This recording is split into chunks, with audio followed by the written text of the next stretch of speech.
Meron tayong mabajik dito na road bike para sa mga Gen Z. So like, comment, share, subscribe. Let's go! Maglalakbay ako patungo sa kawalan upang amunin tong pangarap sa buhay at susuungin to itong kadiliman. Makita ko lang ang liwanag ng katarungan. Okay, so ito yung bike natin dito sa latest road bike sa Bisikleta Manila sa Quiapo. Ito si Legend Gen Z. So ito na yata yung road bike para sa mga Gen Z, no? So yung frame nito ay alloy pa rin and ang kinis niya. Ayan, makinis yung kanyang frame dito sa seat tube ay makinis din. Parang na-reinforce dito ng konti sa kanyang top tube and the seat tube. Nandito yung model Gen Z. Dalawa yung kulay nito naghahati. Sa taas parang sky blue and sa baba yung black. Nandito yung brand Legend. Itong Legend medyo matagal na rin to nung pandemic pa lumabas to. Kung nagkakamali, Legend sa baba. Tubular, pabilog yung kanyang down tube. Sa taas may pagka-flat din. Ayan, napakasimple lang ng top tube niya. Nandito pa rin yung warning na bawal ang tanga, mag-helmet ka kayo tulog para pagising mo. Ride out ko na lang. So, ilagay natin ang ulap o ng red doors. Meron sa kanyang down tube and the seat tube. So, dalawa. Red doors, taka tubig. Okay, red doors, taka pulutan dito. Yung kanyang seat tube, may mga nakalagay dito ang super light, 3D tubular, and technology, and high modulus. Nakalagay dyan. Ayan, trap door. So yung size dito ay 48, kung sinukat ko yan.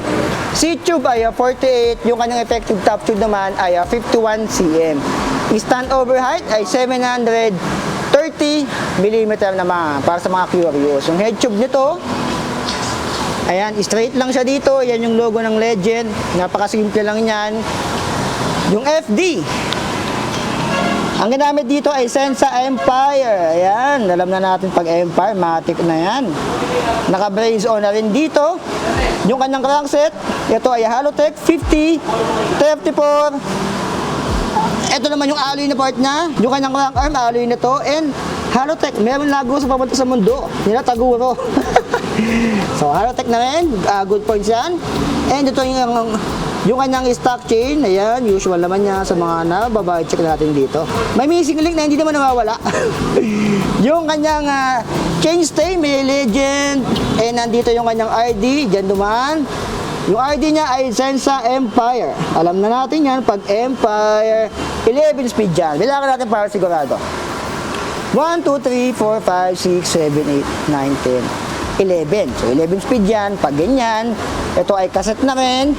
11, 28 yung inilagay dito. Ayan, 11, 28, ayun yung 28, yan yung bilang niyan. And yung hub niya ay Solon, ang may-ari ng David Solon. And yan ay alloy and the silver na rin kung hindi ako nagkakamali. Yung spoke niya, tignan niyo to. Nung binilang ko yan, 4, 8, 12, 16, 20, 24 pieces lang. Kasi tignan niyo to, magkakalayo. Ayan. Siguro ginanyan niya, binawasan para di makadagdag bigat yung spoke. Ayan, naka-shader valve pa rin dito. Magkakalayo. Nakalimutan ko yung tawag sa ganitong setup. Ayan. So, ganyan talaga yung setup ng kanyang rims dito. So, 24 pieces lang. Sa harap, ganun din. 24 pieces din. Nakalimutan ko. Comment down below kung ano tawag sa ganitong setup ng spoke or ng rim. Magkakalayo. Tiga-dalawa lang siya dito. Double wall alloy na rin and Legend yung ginamit dito. So, bihirang-bihira ako makita na ganitong setup ng rims or ng spoke sa isang road bike na mababike ko. So, yung gulong niya ay wala siyang specific brand. Yung size niya ay 700 by 25C. Ito yung 25C and alien yung kanyang brand. Walang brand eh. So, feeling ko max na yan. Pero kung gusto niyang gawing rim brake, pwede naman. Ayan, may parang brake ano dito, brake light. Ayan. Kasi naka-disc brake siya. 160mm rotors, naka 6 volts yan. And the single piston lang din to, naka IS Smart or International Standard. And naka QM na rin to. Sa kanyang upuan, 27.2, alloy na to. Hindi paparam na kanyang seat post dito. Ayan, secured na secured dyan. Ali na rin to. Isak pedal, sarila natin yan. Hard plastic, nabibakal sa loob yan. Dalawang adjustan ng kanyang seat post. Saddle, manipis lang. Ayan, wala siyang cooling system ng itlog na dito. Yung fork naman ito, ay Legend na rin and alloy yung material na ginamit dito. Yung spokes sa unahan, same lang din, or yung wheel set, spokes 24, double walali yung rim, 160mm rotors, naka 6 volts yan, and naka quick release na rin. Ayan, Legend na rin yung ginamit dito.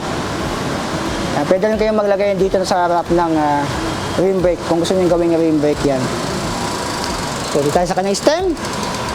Stem nito, 90mm, and Legend na rin yung brand. Ito yung unbranded na headset. So, ball bearing pa yan.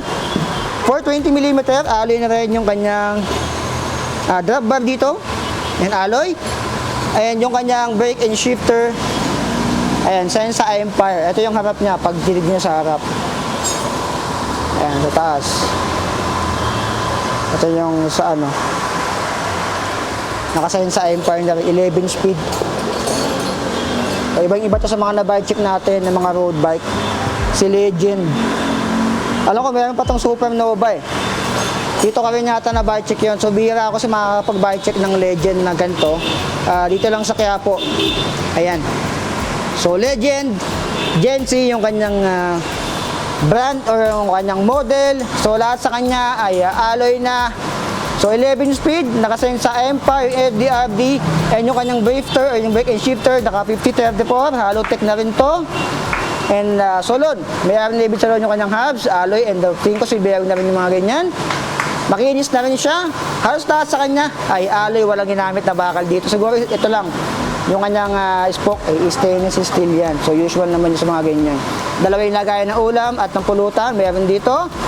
So, ito ay mabibili na dito sa Bisikleta Manila sa halagang 25,000 pesos. Pero negotiable pa yan. Pwede kayong tumawad kahit wala kayong kasalanan. So, pwede rin kayo dito mag-home credit. Ayan, no? Pwede kayong mag-installment dito ng home credit.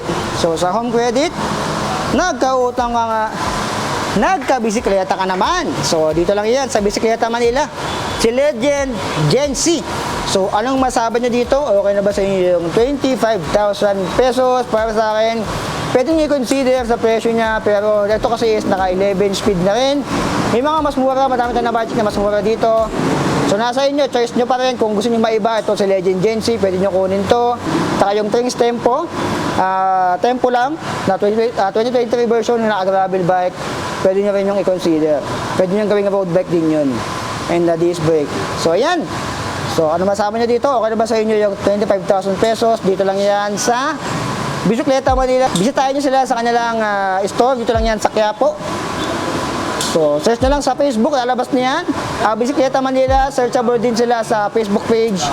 And sa Waze and sa Google Maps, search na lang Bisikleta Manila. Lalabas na yan. Kung nakakotse kayo, nakamotor kayo. Napakadaling puntahan yan dito. So, yun lang.